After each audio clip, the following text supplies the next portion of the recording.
इस पृथ्वी पर 4 युग हैं, सतयुग, त्रेता युग, द्वापर युग और कलयुग। यह हिंदू धर्म का मत है। वर्तमान समय में कलयुग चल रहा है। कलयुग नानी यदि आप कोई भी कर्म करते हैं तो इसका फल यही मिलता है। लेकिन कल की पुराण में कलयुग के बारे में और भी रोचक बातें बताई गई हैं। कलयुग की हैरान कर देने वाली 10 बातें। कलयुग के अंत में मनुष्य की आयु महज 12 वर्ष और शरीर मात्र 4 इंच का रह जाएगा। ब्रह्मपुराण में उल्लेखित है कि कलयुग की अवधि 10,000 साल है। इस दौरान मानव जाति का पतन होगा।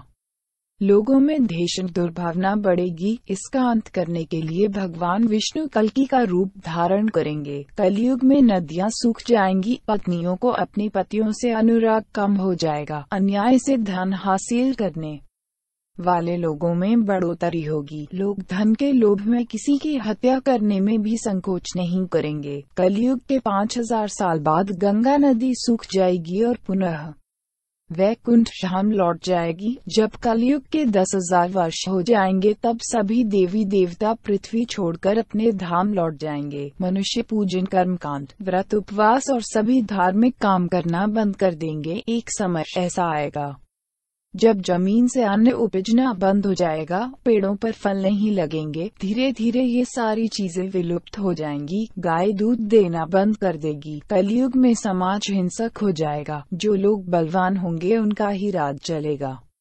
मानवता नष्ट हो जाएगी। रिश्ते खत्म हो जाएंगे। एक भाई दूसरे भाई का ही शत्रु हो जाएगा। कलयुग में ऐसा समय आएगा जब स्त्री और पुरुष दोनों ही अधर्मी हो जाएंगी। स्त्रियां पतिव्रत धर्म का पालन करना बंद कर देगी और पुरुष भी ऐसा ही करेंगे। जब आतंक अपनी चरम सीमा में होगा तो भगवान विष्णु का कल्कि अवतार लेंगे। यह अवतार विष्णु यशा नामक ब्राह्मण के घर जन्म लेगा। भगवान कल्कि बहुत ऊंचे घोड़े पर चढ़कर अपनी विशाल तलवार से सभी अधर्मियों का नाश करेंगे। भगवान कल्कि केवल 3 दिनों में पृथ्वी से समस्त अधर्मियों का नाश कर देंगे और फिर अंत में कलयुग में अंतिम समय में बहुत मोटी धारा से लगातार वर्षा होगी, जिससे चारों ओर पानी ही पानी हो जाएगा। समस्त पृथ्वी पर जल हो जाएगा और प्राणियों का अंत हो जाएगा। इसके बाद एक साथ 12 सूर्य उदय होंगे और उनके तेज से पृथ्वी सूख जाएगी और इसी तरह से कलयुग का अंत होगा।